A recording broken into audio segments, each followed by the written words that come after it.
金腰带属于中国，我会把金腰带留在中国。伊朗特种兵来中国扬言要当拳王，不仅在发布会现场一脸趾高气扬的对中国选手推推搡搡，还不断拍打中国小伙的胸脯，故意挑衅。中国小伙萨利曼并没有过多搭理他。不过在第二天的比赛现场，开局还不到半分钟，萨利曼用摧筋断骨的拳法打得对手肝肠寸断，干断8根肋骨，躺尸擂台。不过就在萨利曼高喊着必须要把金腰带留在中国时，一个大老黑立马站了出来。没错，观众朋友们，他就是眼前来自于乌干达的龙门亚乔赛亚。赛前他也是口口声声扬言要让我们中国小伙血债血偿，加倍偿还。这个大老黑来自于乌干达，理论上来讲啊，和伊朗应该没什么关系啊，但是因为他和这个伊朗的特种兵呢在同一个俱乐部训练，他便口口声声扬言他要复仇。他和那个伊朗特种兵啊，那真是狼狈为奸。这两个人啊是来我们中国赚着钱啊，还瞧不起我们。台上欺负我们中国选手，台下欺负我们的中国姑娘。我相信前者大家不会太多计较，而后者很多人啊根本忍不了。看这帮卑鄙的老外践踏和欺辱我们的中国姑娘啊，真的是令人感到愤怒。想一想都觉得恶心，主要是这帮家伙的繁衍能力啊实在是太快了。我们看一看现在的法国，60%以上都是黑人黑皮肤，所以说为了预防我们中国呀变成下一个法国，我们看眼前的中国小伙子啊，来自于新疆的萨利曼霸气出山，年纪21岁，也就是20周岁，身高1.70米，臂展1.72米啊，生涯总战绩23战22胜12场 KO。可以说是我们中国新生代选手当中的，我个人认为啊最猛的一个，而且他的成长速度呀也非常之快，曾连续4年获得过新疆省的3大锦标赛冠军，以及目前他是昆仑决的拳王。好，这边双方比赛开始，我觉得就冲着萨利曼那一句啊，必须要把金腰带留在中国，我们就可以无条件的去支持他了。小伙很有野性啊，不像现在我们中国有一些人啊，年轻小伙子。这唱唱跳跳的，留着长头发啊，这个肤白貌美的，比女生啊还会打扮啊。像萨利曼这种年轻啊有血性的小伙子不多了。后腿的低扫，再踢，又一个。看萨利曼的比赛，观众朋友们啊要注意，着重看他的腿法啊，他自己呢独创了一种碎骨腿法。顾名思义啊，就是踢断对方的小腿骨啊，主攻对方的小腿。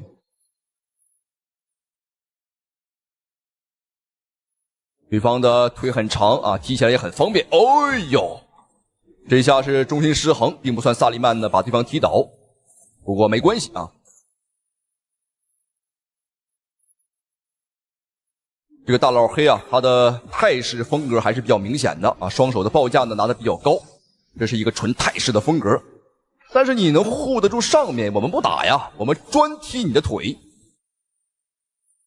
而且这个大老黑啊，本身个子就高啊，重心就不稳，漂亮。现在逐渐已经是有一点效果了，看对方的步伐呢是一跛一跛的。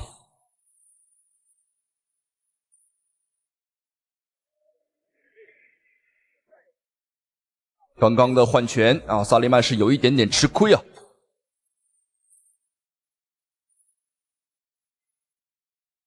好，这是一个促踢，用这个前脚掌啊去踢对方的这个肋骨和肚子啊。如果踢准了的话，可以一脚起到必杀的作用。这招在日本的话叫3日月促，在我们中国的话一般叫促踢啊，或者说前踢。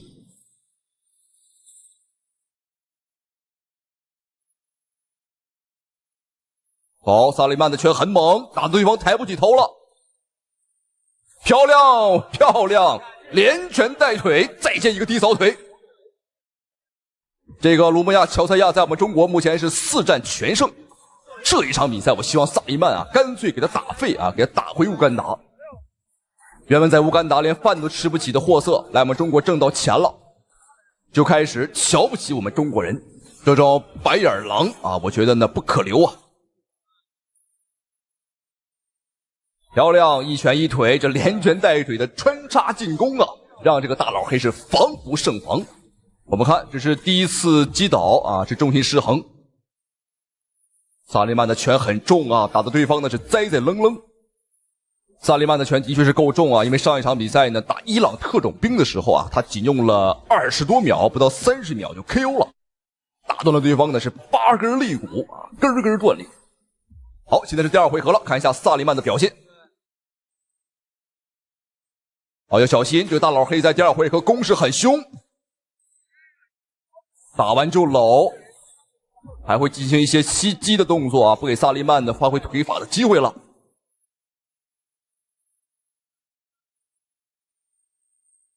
哦，情况不对，立马开搂，不想给萨利曼啊踢他腿的机会。对方出腿次数也不少啊，但跟萨利曼比起来的话，这个腿法的力度明显是不一样的。我们是又快又狠。哦，漂亮，漂亮，漂亮！这一脚是，哎呦，踹到了对方的第3条腿，踢得好。既不让他赚钱啊，也不让他祸害我们中国姑娘。当然不是故意的啊，因为在搏击擂台当中呢，踢裆啊，这个也是不可避免的。扣分就扣分无所谓啊，我相信萨利曼是有绝对的实力啊，可以 KO 掉对手的，所以说分数对我们来讲无所谓。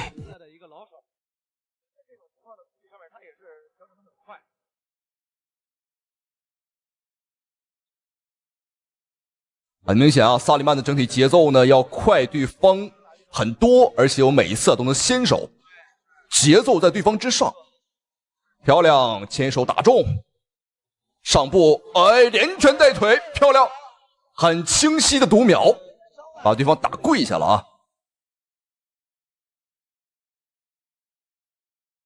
看到打老黑的比赛啊，就忍不住想多说几句。对方明显被激怒了，又开始了自己恶心的搂抱战术。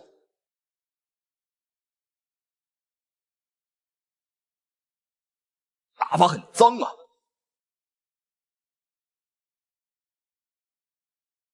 虽然说萨利曼的防守报价拿的并不是特别高，但是小伙年轻啊，反应速度很快啊。哎，漂亮，打得好。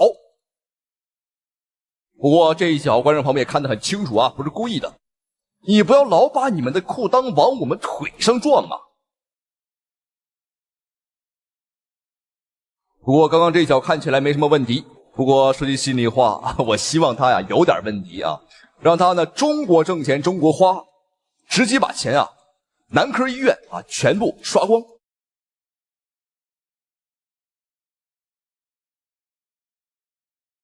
把对手控制到角落，萨利曼的攻势很凶，压迫感也很强。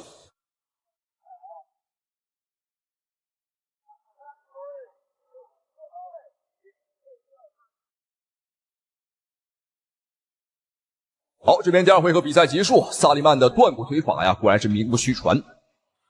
第2回合双方的节奏都偏快啊，希望第3回合再快一点，我们直接啊 KO 掉对手，那是最好的了。哎，现场的举牌美女很漂亮啊，很年轻。不过在绕场走的时候啊，注意一点啊，要离那个大老黑啊，离他远一点，很危险。是踢着裆，好像也是来到我们的第3回合，是2支。对，这一回合不知道有没有 KO 啊？是。哦，一个扫地。哦，有一个啊！这个扫地是真的是很准，而且很重啊。对，有可能就结束了啊。对，是。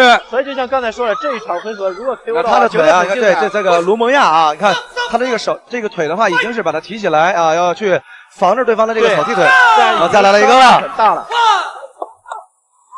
好，我们的换架了啊，现在换架了。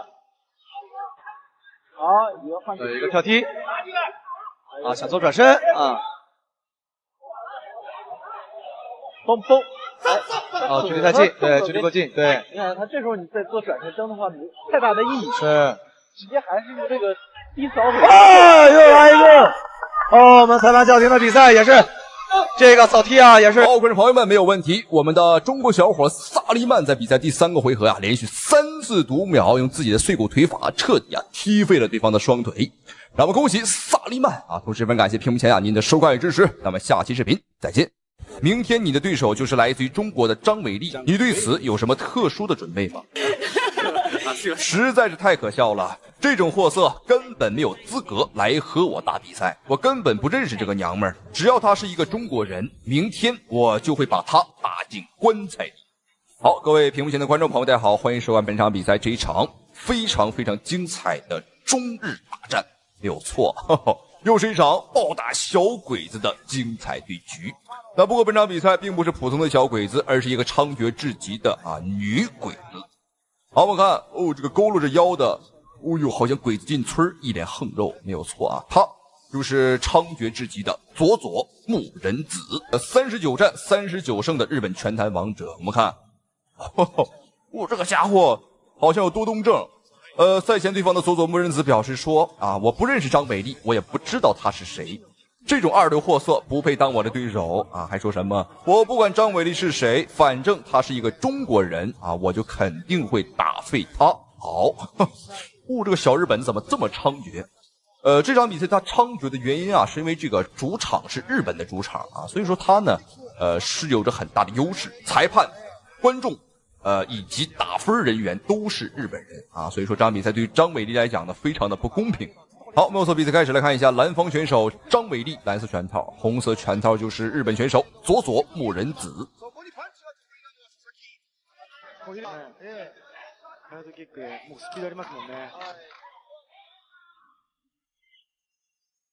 张伟丽凭借连续的腿技来把控双方的一个距离。张伟丽原本是练习散打出身，所以说他的腿法呢是非常的厉害。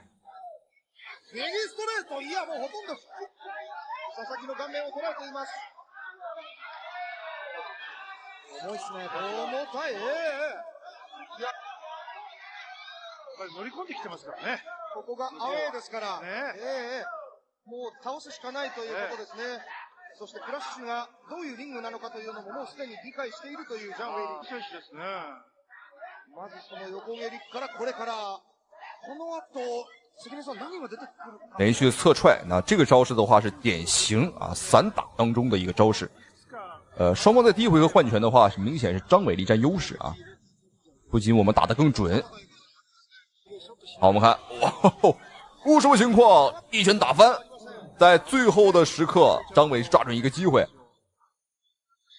但是我们看对方的日本选手，他的恢复能力很快我现在甚至怀疑他已经是打了兴奋剂，这个不太好说。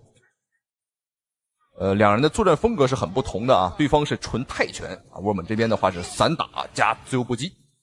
好，没有错，观众朋友们，比赛第一回合已经结束。确实有点蹊跷，对方的日本选手呢，这个家伙怎么这么抗揍？他的年纪这个比张伟丽大很多但是没有想到他的抗击打能力超乎我们的想象。好，第二回合，张伟丽还是以腿法去开路。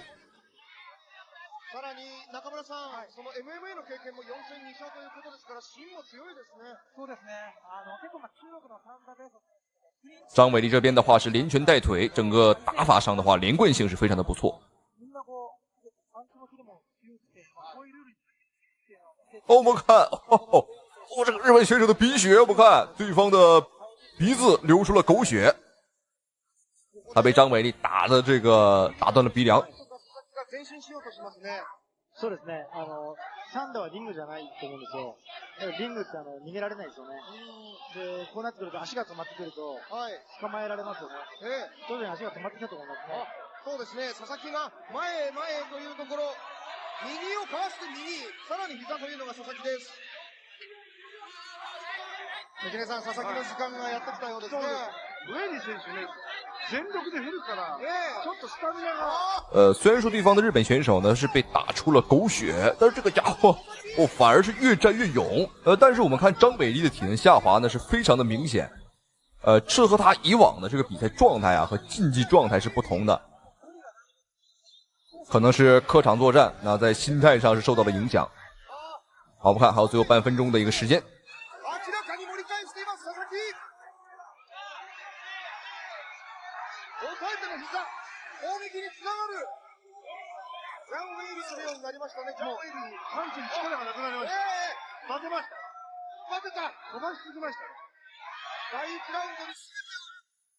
好，各位新的观众朋友们，比赛第二回合已经结束。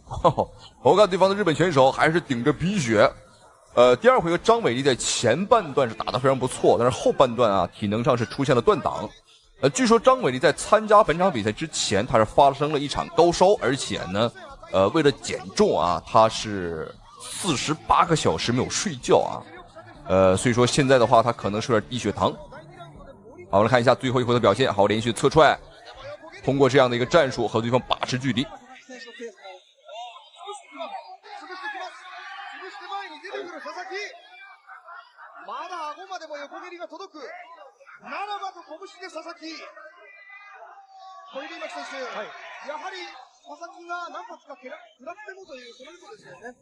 可以说张伟丽在这个整个中国的影响力可以说 No.1 啊，放眼亚洲那也绝对是排得上号的啊。但是对手说不认识我们，但是我们现在看对方的整个打法以及战术体系呢，完全啊就是针对我们去做的啊。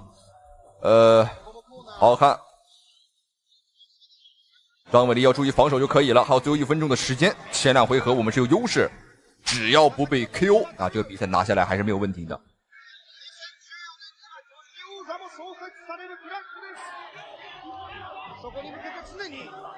好，张伟丽还是有反击的能力，但是呢，他的拳速啊是慢了下来。这个时候就不要平拳了啊！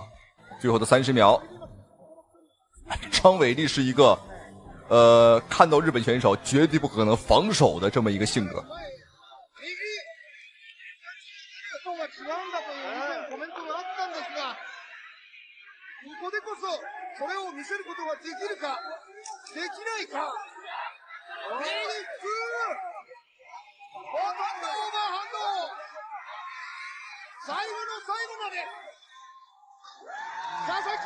好，各位亲爱的观众朋友们，比赛终于是结束，打得非常非常的精彩。2名女子选手可以说是拼尽了全力，甚至来说比男选手打得还要凶狠。这场比赛举办地点呢在日本，所以说张伟丽可以说是很难受啊。主场，对方的主场，我们的客场，所以说打起来是比较困难。而且我们赛前啊，我们刚才也说到啊，是48个小时因为减肥没有睡觉啊。这场比赛我们看李景亮也是陪着张伟丽来到了现场。长时间的不休息啊，导致呢张伟丽是有点这个低血糖的一个状态啊。好，我们看一下最终的裁判打分。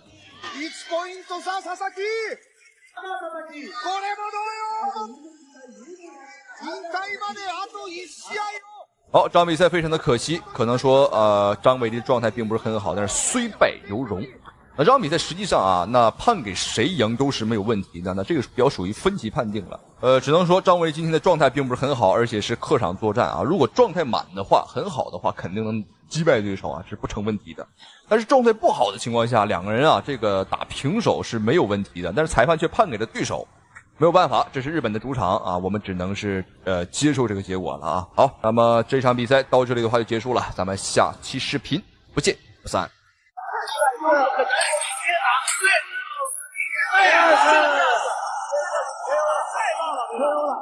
巴西拳王不讲武德，竟然使用明令禁止的足球踢猛踢中国小伙的后脑，被惹怒的中国小伙拳拳爆头，直接将对手打飞出擂台，大快人心。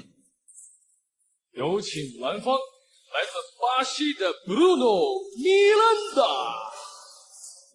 好，各位观众朋友们，欢迎收看本场比赛这一场非常精彩的中巴对局，中国大战巴西。好，我们看一下顺便出场的选手，这还跳了小舞，看他满脸春风，满脸得意，没有错，他就是来自于巴西的拳王米兰达。好，这个家伙把出场当成了走秀，你看他这个步伐像老太太一样啊，一迈一小步。好，这个米兰达的话来自于巴西啊，他的足球技术也非常的厉害啊。据说呢，他当年啊是想做一个足球运动员，但是没办法，巴西的这个足球竞争啊太大了，所以说选择了打拳击。但是这个家伙一直没有放弃当这个足球运动员的梦想。那这一次来中国更是狂言，要把中国选手的脑袋当球踢来训练他的足球技术，太狂了，观众朋友们。好，这个米兰达的话是33岁啊，一位拳坛老将了。上战绩36胜18负2平。好，我们再一起来看一下我们中方的参赛选手，他的名字叫做赵帅。赵帅这个小伙子非常的年轻啊，也是我们中国散打界的一颗冉冉升起的新星。而且最重要的是，他才19岁。观众朋友们，才19岁，的确是非常的年轻。在我们看来，他是一个英勇无畏的小将，但是在对手看来啊，赵帅是一个毛还没长齐的小孩儿啊。对方呢不止狂，还狗眼看人低。好，观众朋友们，这场中巴对局千万不要错过了。我们看赵帅的气势上完全不输对手，但是这个年龄上啊，的确是小一些，作战经验上来讲也是少一些。当然我觉得没关系啊，我们的这个比较年轻啊，长江后浪推前浪，我直接把对方啊拍在沙滩上就行了。好，废话少说，比赛开始。黑色拳套，红色战袍，中锋选手赵帅，19岁，一位散打小将。上战绩目前的话是2战全胜啊。对方的话是米兰达，浑身上下纹龙画凤。这后背纹了是啥？仔细一看，这是土豆炖鲤鱼吗？还是什么东西？但是仔细一看的话，更像是茄子炖豆角啊。好，废话少说，看一下双方选手的精彩对局。以泰拳为主，所以在一开场的时候呢，他的低扫明显的泰式风格，已经连续3次打击在了红脚的支撑点上。对，这是他可能主要的进攻的套路。但是赵帅自己发也非常棒，刚才有2个前手的刺拳击中了对手，而且后手拳应该也是打到了对方的防守线里边。好，我们看赵帅这个小伙子的确是年轻啊，打法呢是非常有冲劲儿啊，非常的猛。他不在乎对方是什么战绩啊，什么拳王，你看乱拳打死老师傅，说的就是这个场景，好漂亮！接腿后的重击，哎呦，这个接腿太漂亮了，对方也是有些招架不住。而且仔细看赵帅的拳法呢，还有一些这个俄式大轮摆，有点俄罗斯这个战斗民族的风格了。若有击中，若有击中。米兰达拳转。他们2位的体型来看呢，他们刚才的这组混乱的拼拳也能够看得出来，不只是2个人打中对方之后都没有什么反应。我觉得米兰达的力量因为他才矮了4码，他的身体维度比较的要粗一些。对，所以赵帅是不是可以适当的可以用个正蹬腿啊，或者侧探腿啊，控制看距离，打中远距离。其实到目前来看，比赛这是一个泰式的。好，第一回合还有1分钟的时间。那目前来看，赵帅在分数上应该是要比对方高很多了啊，有效打击数更高。刚才赵帅还摇头挑衅对手，看一下能不能激怒对方的米兰达，看起来应该是起效果了。技战术打出新的风格其实很重要。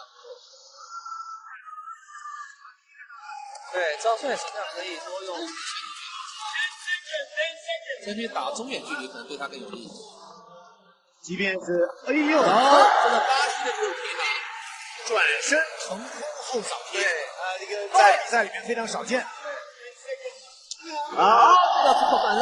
这就是对优秀运动员的体现的体现出来了，就是我吃了亏没关系，我马上还你一个，而且一般是用相同的技术来还你一次。刚刚有个气势，第一回合结束。好，观众朋友们，双方的比赛来到第2个回合，看一下2个人的精彩表现，精彩对局。好，我们注意看，红色战袍赵帅啊，一个19岁的散打小将。那么这个黑色裤衩便是巴西拳王米兰达。据说他这个足球踢得不错，赛前更是扬言说要把我们中国选手脑袋当球踢啊！这个是明显犯规的动作。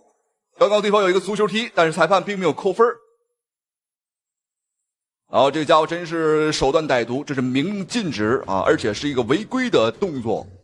是，而且臂展的是，他不光已经是把肩缩过去了，连躯干都往前倾。对，所以很有危险。他要弥补自己的这个身高臂展的劣势的话呢，这种打法也可以。做好防守。第2回合开局1分钟，对，开局1分钟之后，好像赵帅挨的有效的打击多了一点，比第1回合有所提升。对，还是没有距离给。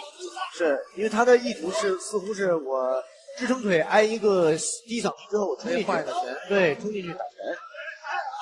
转身摆踢，扫到了，没有杀伤，扫到了。我们看这一回合，赵帅表现的是非常的冷静啊，打法上也是找机会还是得打。不好意思啊，我看起来是挺冷静，但实际上呢，赵帅这个丝毫不想冷静啊，但是要小心自己的前支撑腿，被这个米兰达呢是连续踢中好多次了。啊，你看这个扫踢呢是一个积累性的伤害啊，越踢呢这个伤害是越高的。刚开始没事，那后边可能就受不了了。看一下赵帅怎么处理。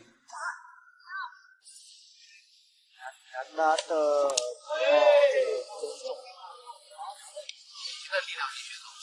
合拳还有上下线的合拍，这个选手到目前为止，他打的水准还是非常高的。你看，很顺，而且距离也打得对，能打进去。我觉得赵帅还是应该打。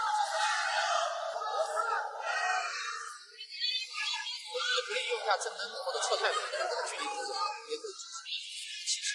当佩雷拉是2次防扫摔倒了，对，那么有1次转身后蹬非常漂亮，转身后蹬，然后这个双方同时的变体，很戏剧性，对，很戏剧性，像默契。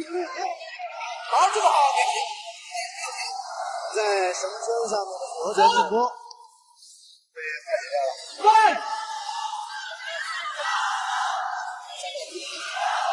好，这个是杨叉的动作。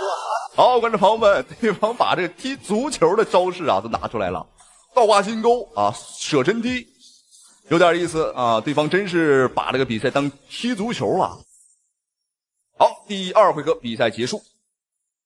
好，我们注意看对方这个足球踢你可以看到，真是下狠手啊！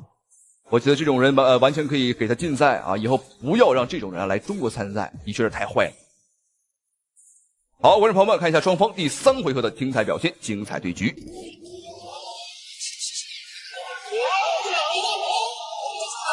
重要的一鸣，对，独拔，肯定独拔了，而且他抓紧时间打下一轮，没错，双方非常重要。所以从我们这个角度啊，大家对这是一个非常的明显，这也是这个搏击的魅力。看，这就是很难说，接着打，对，这个时候一点对。好，观众朋友们，精不精彩，解不解气？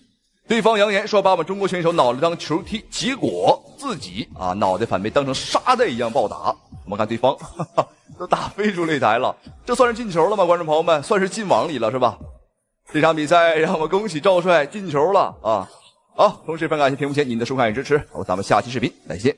200斤少林金刚罗汉终于出山，杀入危险重重的菲律宾擂台，挑战浑身肌肉的菲律宾拳王。大开大合的少林拳法，再配合上少林铁头功，连轰上百拳，对手根本招架不住，让全场老外彻底傻眼。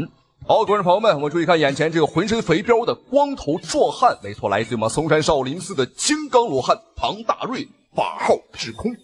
好，再注意看这个浑身，哇，这个肌肉真的是有点不太真实。好，这个肌肉壮汉便是菲律宾的本土拳王马克帕洛马。这场比赛举办在号称是世界拳击坟墓的菲律宾举办。在菲律宾的话，可以说是全世界最危险的搏击擂台了，因为这里常常打死人，而且经常举办这种无差别的比赛。无差别呢，指的是体重无差别哪怕你是80斤，也可以和300斤一起打。好，这场比赛已经开始了。蓝方选手红色短裤唐大瑞少林金刚罗汉少林武僧，而红方选手便是菲律宾本土拳王了，马克帕洛马。两个人一个是浑身肥膘，而另一个是浑身都是肌肉块头我们看唐大瑞一上来打得很凶。Inabot ni pala ng mukha yung dalawang malalaking mama. 大开大合的少林金刚拳，感觉把对方已经有些轮懵了。注意看这个马克，这个脑袋后边留了根小辫难道这是晚清余孽吗？生活在菲律宾的贝勒爷这是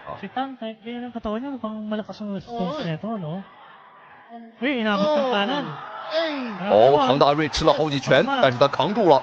少林铁头功可不是跟你开玩笑的。哇，我们看唐大瑞完全不防守，大开大合，左右开抡，一个字儿，那就是干。 Medyo nakikita natin yung gigil ni Palomar dito. Parang ayaw niya nasasaktan sana. Oo. Nagigil yung bawi niya. Medyo nailang na si Tang. Dahil na malamang naramdaman niya yung punches. Another one, a jab. Pumasok. With a bit like that. 作为少林弟子，可以说抗击打能力啊，观众朋友们那是基本功。但是貌似唐大瑞他浑身的肥膘啊，能让他的抗击打能力更上一层楼啊。 Kahapon sa weigh-ins, talagang para akong na-cover ng ulap during the weigh-ins. 这场比赛，观众朋友们千万别眨眼，重磅级的比赛啊，随时都有可能产生 KO。Tinataan ni Palomar sa boxing kung laban ito. Jab, pumasok yun. 哦，小心，唐大瑞吃到了一个后手拳。 不过这个下巴，哎呦，这是钢铁下巴吗？菲律宾拳王马克尝试从各个角度打肚子、打脖子啊、打下巴、打脑门啊，都打不动，并不是对方的力气不够大，而是唐大瑞的抗击打能力太恐怖了。你看，就是打不动。 Alam mo, most of the Chinese fighters I know and who competed sa URCC, matitibay ang mukha. 这个马克频频使用激将法，不断去刺激唐大瑞。但是少林金刚罗汉毕竟是和尚啊，心态上来说呢，应该是很稳。毕竟要做和尚，想出家的话，最基本的要做到四大皆空。所以说，想激怒我们没那么轻松。好，这边比赛第一回合已经结束，双方的比赛的确非常精彩啊。唐大瑞虽然说分数不占优势，但气势这一块已经打出来了。今天我们来这块呢，也并不是来打分数的，我们的目的很简单啊，就是要 KO 对手。好，这边双方第二回合比赛继续。我们看少林寺的金刚罗汉，哇，一上来便开冲。 不过要小心呐，完全不做防守，这是很危险的。最好的话就是防守再加抗击打能力很强，二者结合一下，我觉得可以做到天下无敌啊。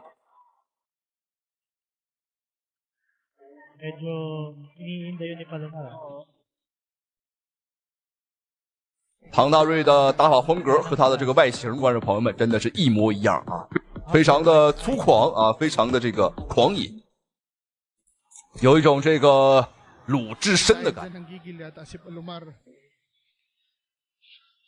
哦，马克受不了了，想过来摔。比赛规则呢是综合格斗规则，可以打站立，可以打摔跤。哦，出血了，这个血是谁的呢？哦，沾到了我们的脑门上啊，应该是对方的这个脸上流的血。 没错，是菲律宾拳王马克的右眼角。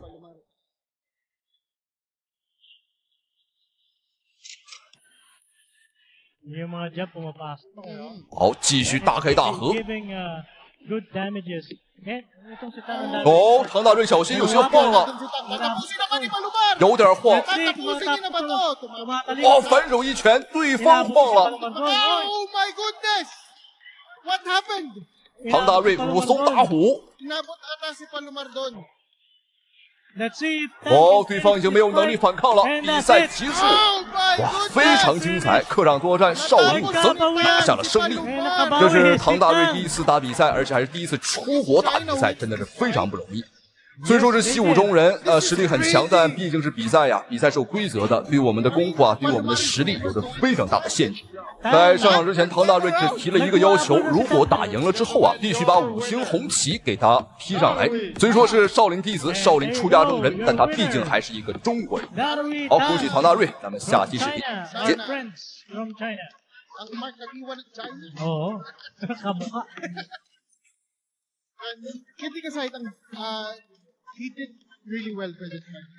And any, Tito JC, any final words bago tayo magtapos ngayon tonight? Yes, so, thank you. Sa mga sumama sa amin to start to finish sa live stream na, sa live stream na URCC on our page.